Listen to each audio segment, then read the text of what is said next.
ဒီတကမှာတော့ကျွန်တော်တိုက်ချုံမျိုးကငါးပြားတိုက်ကိုကျွန်တော်တွားကြည့်ခဲ့ပါတယ်။ကျောင်းပေးရတဲ့ဖြစ်နေတော့ဒီတိုက်ချုံမျိုးငါးပြားတိုက်ကမရောက်ဘူးတာဖြစ်တဲ့အတွက်ကျွန်တော်အနေနဲ့တွားခဲ့ပါတယ်။ဝင်ကြီးအနေနဲ့ကတော့ normal rate ကတော့ကျွန်တော်400ရှိပါတယ်။ကျောင်းသားကန်းနဲ့တွားတဲ့အခါမှာတော့300ပတ်ချလေးပဲကျွန်တော်ကြားခဲ့ပါတယ်။အသေးစိတ်ကတော့ကျွန်တော်လည်းမမှတ်မိတော့ပါဘူး။ကျွန်တော်တကယ်ချင်းနေရရှင်းပြီးခဲ့တာဖြစ်တဲ့အတွက်300ပတ်ချလေးလို့ပဲကျွန်တော်သိခဲ့ပါတယ်။ဒီငါးပြားတိုက်ကတော့တိုက်ချုံမြို့မှာအသစ်ဆက်ဆက်ဖွင့်ထားတဲ့ငါးပြားတိုက်ကြီးပါအဲ့တော့လုံးဝကိုအသစ်ဆက်ဆက်ပါ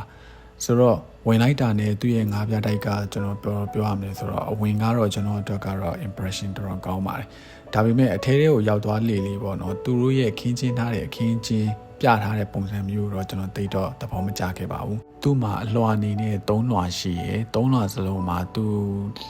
ပုံစံသူ့လေယာနဲ့သူမျိုးစားတွေတော့ပြထားတာတော့တွေ့ရတယ်ဆိုတော့ရင်းနေတရဝမျိုးစားတော့အစုံလင်းတော့ပြထားတာတော့ရှိရယ်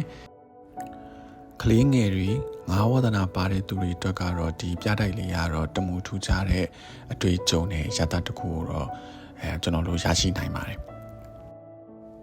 အခုမြင်တွေ့ရတဲ့အလွှာမှာခင်းချင်းပြသထားတာကတော့ဒီငါးတွေကိုကျွန်တော်ငါးကန်ကြီးတွေနဲ့ပေါ့နော်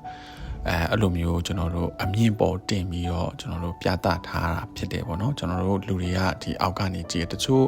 ငါးကန်နေရကြတော့လေကျွန်တော်တို့အိမ်မှာမွေးထားသလိုမျိုးငါးကန်အကြီးတွေနဲ့ကျွန်တော်တို့ပြထားရှိရပေါ့အဲ့တော့ငါးကန်တစ်ကွက်စီမှာငါးမျိုးစိတ်တစ်ခုချင်းစီထည့်ထားတာကိုကျွန်တော်တို့တွေ့ရတယ်ဆိုတော့ရှင်းရှင်းလင်းလင်းတော့လှုပ်ထားတာတော့ရှိရပေါ့နော်ဒါပေမဲ့ကျွန်တော်အနေနဲ့ကကြတော့ကြည့်ရတဲ့အခါမှာခုနဒီငါးကန်တွေက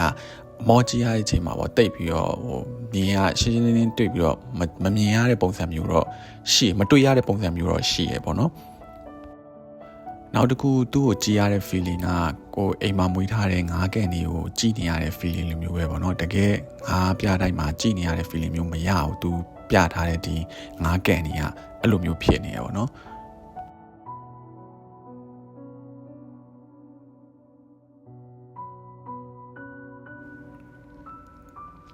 ဒါကတော့ကျွန်တော်တို့ဒုတိယအလွှာမှာတွေ့ရတဲ့ဒီငါးကန်နေနဲ့ပေါ့နော်ကျွန်တော်တို့တစ်ခွက်အဲ့လိုမျိုးမှန်အဝိုင်းကန်နေနဲ့ထားထားတဲ့ဟာပေါ့အဲ့ကနေကျွန်တော်တို့အပေါ်ဆက်ပြီးတက်သွားမယ်ဆိုရင်ဒီလေကားကနေကျွန်တော်တို့အခုမြင်တွေ့ရတဲ့လေကားကနေတက်သွားတယ်အဲ့လေကားရဲ့ဒီဘက်ဘေးနေမှာလည်းကန်ပေါင်းနေနဲ့ကျွန်တော်တို့ငါးမျိုးစိတ်တွေထည့်ပြီးတော့ပြထားတာလည်းရှိတယ်ဒါအပေါ်ရောက်သွားတဲ့မြင်ကွင်းပေါ့ဒီအပေါ်ရောက်သွားတဲ့အခါမှာတကယ်လို့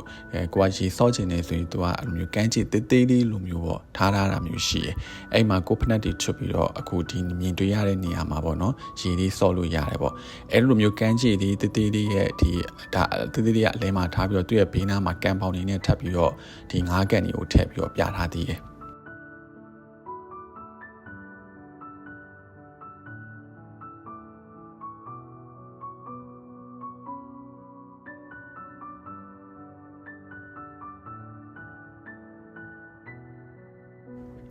ဒါဒီလွှာမှာရှိရဲ့ငါးကန်တွေပေါ့ခုနကန်းချီပတ်လဲကကန်းချီတသေးလေးပတ်လဲမှာဒါကန်ပေါင်တွေနဲ့ထားပြီးတော့ပြထားတာဒါတတိယလွှာမှာရှိရဲ့အဲ့ဒီတတိယအလွှာမှာပဲတကယ်လို့ကိုလာလဲသူတွေက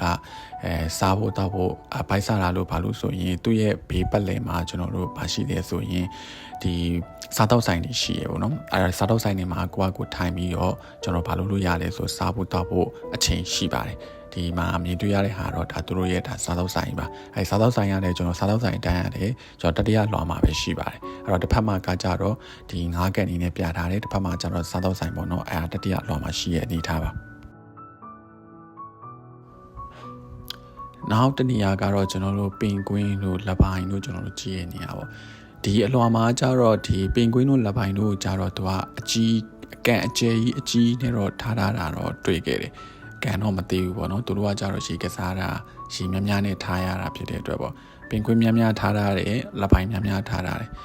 အဲ့ဒါကိုတော့ကျွန်တော်တို့ဒီအဲ့အလွှာတီးတက်နေနဲ့ကျွန်တော်တို့ထားထားရပေါ့နော်ဒါကတော့ဒီအပေါ်ကကျွန်တော်တို့ပင်ကွင်းတွေရေကစားတဲ့ကန်ကြီးပေါ့အဲ့အောက်ကနေပြီးတော့ပင်ကွင်းတွေကိုကျွန်တော်တို့ဝင်ပြီးတော့ကြည့်လို့ရတဲ့ဒီ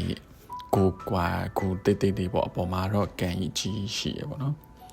ဒါကဒီပင်ကွင်းတွေကိုဒါကန်ကြီးပါပဲအဲ့တော့ရေကန်ကြီးအကြီးပဲအဲ့တော့ပင်ကွင်းတွေကိုကျွန်တော်တို့အပေါ်စီးကနေတက်ပြီးတော့လည်းကြည့်လို့ရပါတယ်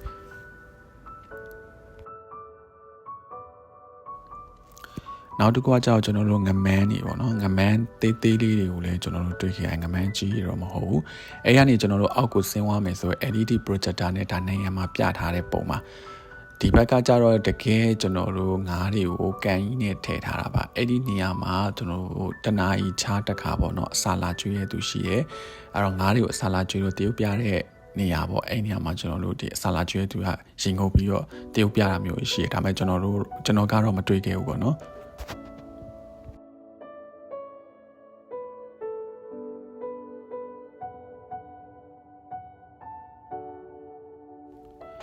ဒီအောက်ထပ်မှာဆိုရင်ကျွန်တော်တို့နေရန်ပတ်ပတ်လေးမှာ LED projector တွေနဲ့ sound system တွေနဲ့ပေါ့နော်သူတို့ဒီသမုဒ္ဒရာကမ်းခြေမှာရှိနေတဲ့ပုံစံမျိုးကို create လုပ်ပြီးတော့ပြထားတာဖြစ်တဲ့အတွက်ဓပုံရိုက်တဲ့အခါမှာအရင်ကောင်းပါတယ်ဓပုံရိုက်လို့ကောင်းတယ်ပေါ့နော်အဲဒီကနေကျွန်တော်တို့ထွက်သွားမယ်ဆိုရင်တော့ကျွန်တော်တို့ဒီငါးပြတိုက်ရဲ့လက်ဆောင်ပစ္စည်းရောင်းချတဲ့ဆိုင်တိုင်းကိုကျွန်တော်တွေ့ရဲအဲဒီမှာကိုလိုချင်တဲ့ပစ္စည်းကိုရှာချင်တဲ့ကိုလိုချင်တဲ့ပုံစံမျိုးရှိရဆိုဒီမှာဝယ်ဝါလို့ရတယ်ပေါ့ဒါလက်ဆောင်ဒီငါးပြတိုက်အပြန်လက်ဆောင်တွေပေါ့ရုပ်တွေလည်းရှိရစာအုပ်တွေလည်းရှိရမျိုးစုံရှိပါတယ်အဲ့ဟာနေမှာကျွန်တော်တို့ထွက်သွားမယ်ဆိုရင်တော့ကျွန်တော်တို့ဒါနောက်ဆုံးအခန်းမှာပဲအဲ့ဟာနေကျွန်တော်ထွက်ရင်တော့ကျွန်တော်တို့ပြီးသွားပါပြီကြည့်ရှုပေးတဲ့အတွက်လည်းကျေးဇူးတင်ပါတယ်